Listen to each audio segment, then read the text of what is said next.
Таня шла на работу, как на каторгу, буквально через слезы, по-другому не скажешь. Кто бы мог подумать, еще недавно она с такой радостью неслась на работу, просто на крыльях. И зачем только Татьяна согласилась взять классное руководство над этим ужасным 9 Б? Теперь Танина хорошее настроение улетучивается сразу, как только она подумает о работе. В целом, дети неплохие, класс сильный, мальчишки, ударники и спортсмены. Девочки тоже все учатся хорошо.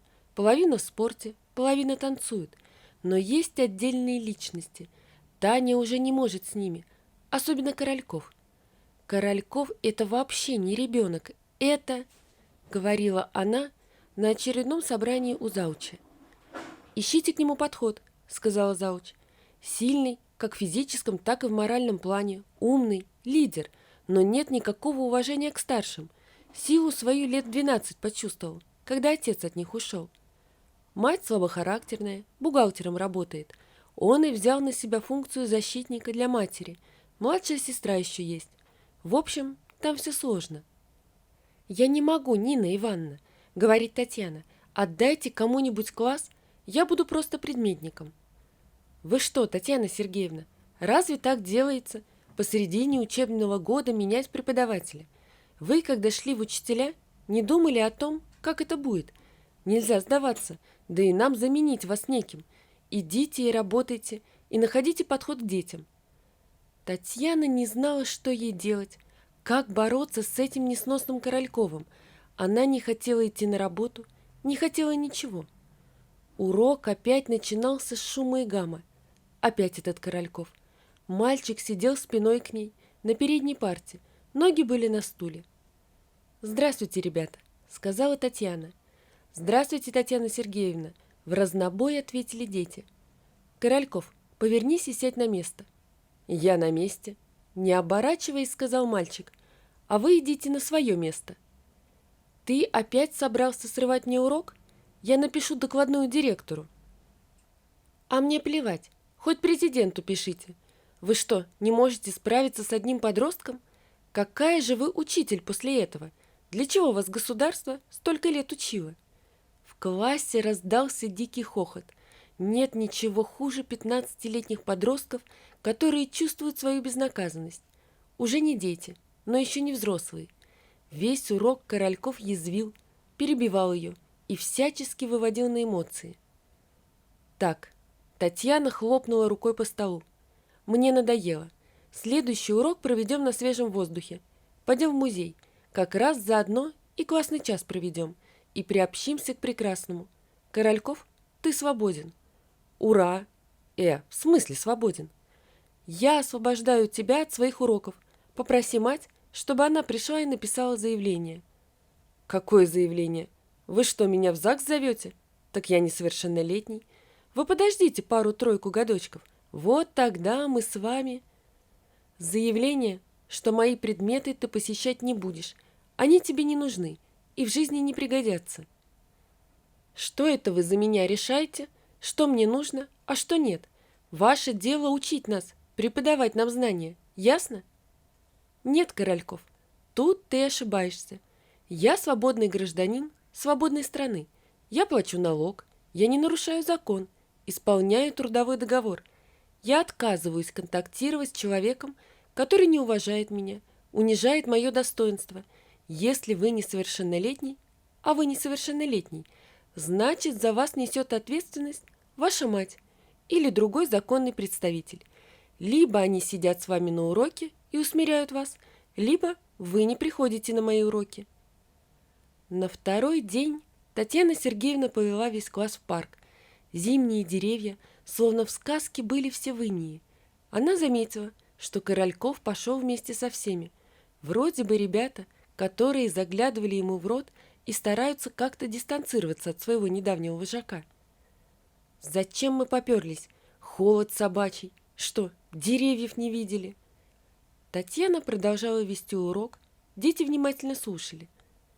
«Татьяна Сергеевна», — спрашивает Наташа, «а вы опять расскажете истории своего детства?» «Конечно, останется время, обязательно расскажу». Татьяна увидела, как промелькнул интерес в глазах мальчишки. Но она знала, что его на такое не купишь, он так просто не сдастся. Через пару дней Татьяна напомнила Королькову в очередной раз, когда он показывал жесточайшее неповиновение, что она ждет заявления от его матери. Он рассмеялся ей в лицо. «Вы что, меня за дурака держите?» «Нет». «Почему же? Я доведу до конца. Тем более, что ты в школе находишься последний год». «Это с чего?» «Да с того. В 10 класс ты не пойдешь, потому что будешь не аттестован. Да и не нужен тебе 10 класс. Ты же сам все прекрасно знаешь. К чему эти условности? Каждый выбирает себе дорогу сам. Ты свою выбрал». «Какую, если не секрет?» «Ты знаешь сам. Зачем бахвалишься? Хочешь, чтобы я озвучила?» «Хорошо. Слушай. После 9 класса поступишь в училище. Или, как сейчас, переименовывают в колледж. Учиться ты там тоже не будешь. Ты считаешь себя умным, а то место, куда ты поступишь, недостойным тебя. Будешь прогуливать пары, накопишь долгов, начнешь курить.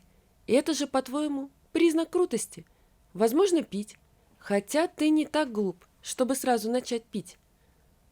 Нет, ты сначала сколотишь около себя банду шестерок, таких же неудачников, только похуже, потупее. Возможно, тебе попадется какой-нибудь преподаватель, мужчина, скорее военрук, который захочет тебя перевоспитать. Конечно, у него не получится ничего.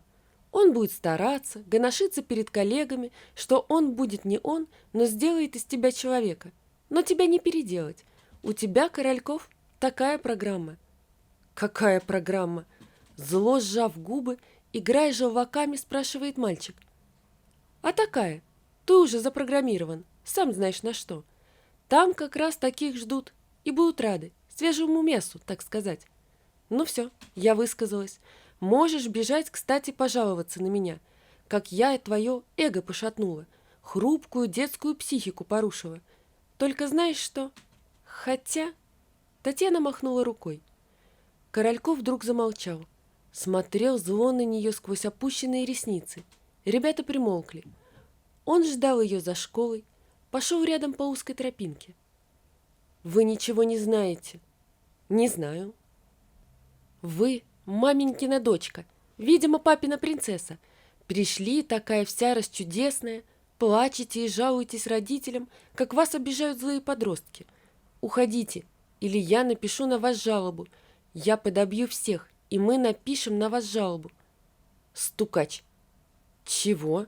Мальчишка отступил на шаг. «Иди жалуйся, мамочки, щенок. Ах, мне плохо.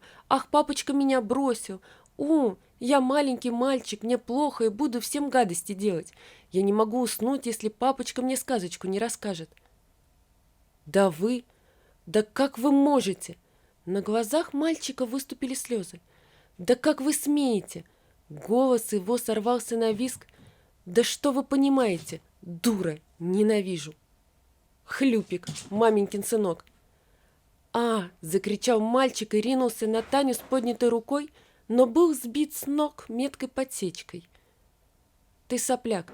Да когда ты у мамки с папкой на ручках сидел и сопли жевал, я от таких сопляков, как ты, вырванной штафетиной отбивалась. Понял? Я не знаю, кто мой отец, так что не могу быть принцессой, как ты сказал. А мать моя привела меня в детский дом и оставила. Я мешала ей». «Никто тебе не поверит, понял? Если ты что-то вякнешь, типа учительница тебя обидела. Я зубами эту жизнь выгрызала. Я училась, как проклятая, чтобы вылезти из дерьма, чтобы на меня смотрели, как на человека, и считали меня ровней. И мне плевать на слезы размазни, как ты. Понял? Я не дам никому в обиду себя. Слишком долго я ждала этого». Таня сплюнула на снег и пошла по тропинке, не оглядываясь. Ее била крупная дрожь, хотелось плакать, но она шла. Дома, в небольшой, но уютной квартирке, она нагрела чайник и устало села в кресло. У Тани никогда не было своего дома. Никогда. И это ее первое личное жилье. Она знает, что повела себя непрофессионально, что так нельзя. Мальчик пожалуется маме, мама учинит разборки, ее попросят уволиться по собственному желанию. Утром Таня шла на работу с тяжелым сердцем. «Доброе утро, класс!» «Доброе утро, Татьяна Сергеевна!» Она привычно глянула на первую парту, где всегда сидел наглый и развязный Корольков. Место было пустым. Таня тяжело вздохнула и принялась за урок. В дверь постучали. Таня вздрогнула. Просунулась голова Королькова. «Я войду?» — спросил с вызовом. «Входи». Прошел, сел за парту. Неделю он молчал. Потом тихонько включился в работу. Через месяц получил 5. Он ждал ее за школой. «Те смешные истории из вашего детства, поездка к морю, к бабушке в деревню.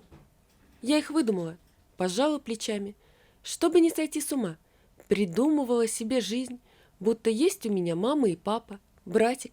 Я всегда себе братика хотела. Бабушка, добрая такая, как на картинке, в стихах про пуделя, который замотался в клубке». Он ушел подло. Мама как раз лежала в больнице. Он, несмотря мне в глаза, собирал вещи в чемодан и говорил, что срочная командировка, чтобы я не боялся, что за мной присмотрит соседка, баба Клава. У него там родился новый ребенок. Он не встречается со мной, не звонит, просто вычеркнул из жизни. Мать, праведница, твердит про правую и левую щеки. У тебя она хотя бы есть. Знаете что? А пойдемте к нам. Зачем? Ну, вам же нужно узнать, как живет ваш ученик. А пойдем. Мать, мам, я пришел. Сынок, это учительница Татьяна Сергеевна. Она с проверкой. Как живу? Классная наша. Проходите. Таня смотрела на еще не старую женщину, глаза потухшие, вся какая-то серая. Они пьют чай. Таня рассказывает ей про сына. Мать думает, что эта молоденькая красивая учительница говорит про чужого мальчика. «Простите, а вы точно про Егора?» «Да, я рассказываю про вашего сына, Егора. Предлагаю подтянуть его по своему предмету, чтобы смог пойти в 10 класс». Егор перешел спокойно в 10, отучился, достойно окончил школу. «Татьяна Сергеевна, вы фея!» — восклицает завуч. «Вы просто не знаю. Вы...» «Да ладно вам». «Нет, не ладно. Возьмете 6 Г? Ребята сильные, умные. Уже 4 классный руководитель от них отказывается. Если вы из Королькова сделали человека, то уж с Веретенкиным справитесь». «С каким Веретенкиным?» «А, Веретенкиным? Славиком. Чудный мальчик. Вам понравится. Живой ребенок. Общительный, умный. Но это все осенью. А пока отдыхайте». Прошло несколько лет. «Тань, а это кто? Что за Сергей Авдеев?» «Егор, прекрати шариться по моему ноутбуку. Я твой брат и должен контролировать, с кем ты встречаешься. Слышь, братец, в глаз не хочешь? Что там в универе?» «Нормально. Вон зачетка, на столе лежит. Маме показывал?» «Ага, молится и плачет. Егор, блин!»